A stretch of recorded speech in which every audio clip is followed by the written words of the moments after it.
दिल्ली की हर खबर अपने मोबाइल पर पाने के लिए सब्सक्राइब कीजिए दिल्ली दस्तक न्यूज़ चैनल को और हर लेटेस्ट अपडेट के लिए बेल आइकन जरूर दबाएं।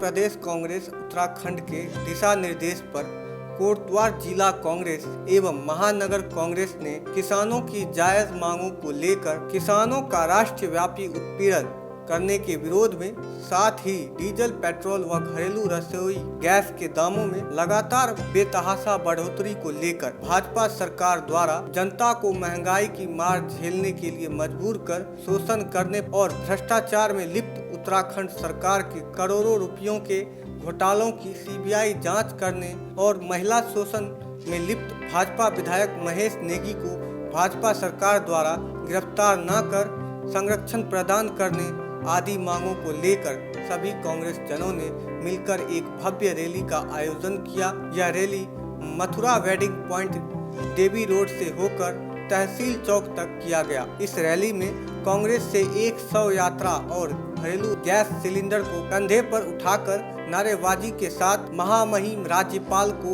उप जिला अधिकारी कोटद्वार के माध्यम से ज्ञापन दिया। इस प्रदर्शन में उपस्थित उत्तराखंड के पूर्व स्वास्थ्य मंत्री सुरेंद्र सिंह नेगी ने कहा कि बीजेपी सरकार से किसान, सैनिक, कर्मचारी, मजदूर सब त्रस्त हैं।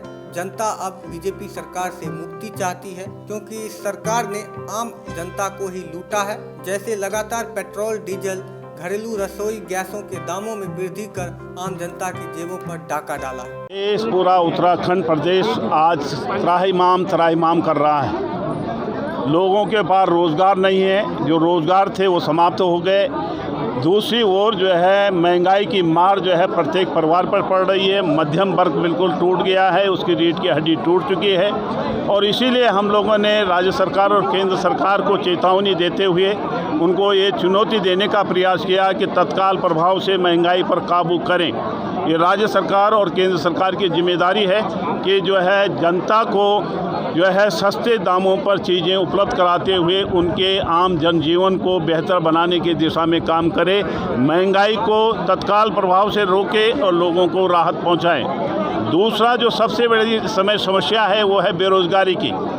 आप सब लोग जानते हैं कि जब यहाँ पर आपके नोटबंदी हुई तो समय से लगातार यहाँ पर प्राइवेट जो इकाइयाँ थी वो बंद हुई हैं। हजारों करोड़ों के रूप में लोग जो है बेरोज़गार हुए हैं। रोज़गार यहाँ ख़त्म हो गया है। लॉकडाउन ने और भी बुरी स्थिति पैदा कर दी और दूसरी ओर जो ये महंगाई बढ़ा दी है उससे जो है आम आदमी त्रस्त है, उसका जीवन दूभर हो रहा है, वो निराश और हताश है। उसी हताशा को दूर करने के लिए हम लोगों ने आज चेतावनी देने का काम किया है राज्य सरकार को, केंद्र सरकार को कि वो तत्काल प्रभाव से रोज़गार को सृजन करे।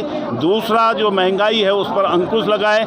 आए दिन जो है आज महंगाई की ओर जो है हर चीज़ बढ़ रही है। आम आदमी, मीडियम वर्ग का आदमी और जो मध्यम वर्ग का आदमी है और जो निचले पद का आदमी है वो कैसे अपने जीवन बसर करेगा, इसको लेकर हम लोगों ने आज यहाँ पर एक आंदोलन करने का प्रयास किया जो सफल रहा। हम उम्मीद करते हैं कि भविष्य में भी हम लोग जो जितने भी जनहित के कार्य होंगे, जनहित की योजनाएँ होंगी उनको सुचारू रूप से चलाने का काम करेंगे।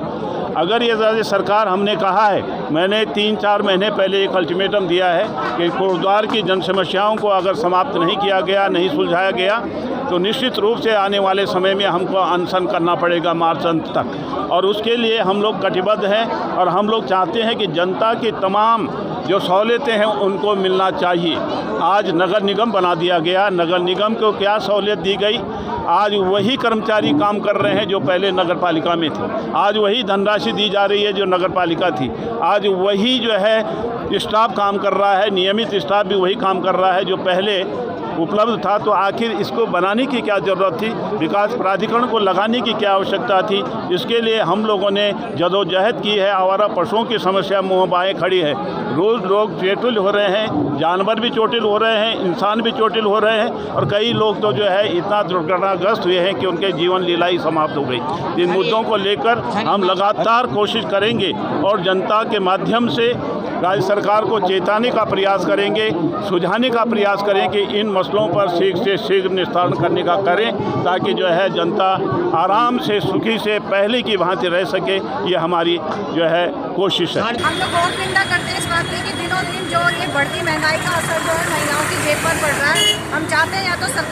महंगाई को कम करने का प्रयास करें, नहीं तो हम जो है आगे इसी तरह के रैलियां, धरने प्रदर्शन जो है अपनी जनता के लिए अवश्य करेंगे। देखिए, जब से भाजपा सरकार आई है तब से कमर तोड़ महंगाई हो रखी है, सभी जानते हैं। और सबसे ज़्यादा जो फर्क पड़ा है वो महिलाओं के बजट पे पड़ा है। चाहे गैस सिलेंडर को लेके हो, पहले इन्होंने कहा था कि गैस सिलेंडर अगर इतना हो गया है तो गरीबों को सब्सिडी मिलेगी, लेकिन वो सब्सिडी भी अभी इन्होंने ख़त्म कर दी है। और बहुत सारी समस्याएं, चाहे राशन को लेके हो, आज आप देख रहे हो कि राशन, चाहे दाल लेने जाओ, सब्जियां लेने जाओ, तमाम महिलाओं की जेब पे ये जो डकैती डाली है भाजपा सरकार ने, इसकी हम लोग घोर निंदा कर रहे हैं। और आज इसके लिए हमने धरना प्रदर्शन किया है, चाहे पेट्रोल हो, डीजल हो और गैस सिलेंडर हो, इसका हम आज ये जो जुलूस निकाल रहे हैं मोदी सरकार के खिलाफ, इनकी अर्थी निकालेंगे आज हम। अगर ये तब भी नहीं मानते तो इसके बाद हम महिलाओं को कुछ और कदम उठाना पड़ेगा, जिसके लिए कि सरकार को हमारे कदमों में झुकना पड़ेगा। दिल्ली दस्तक के लिए ब्रजकिशोर झा के साथ नितिन शर्मा की यह रिपोर्ट।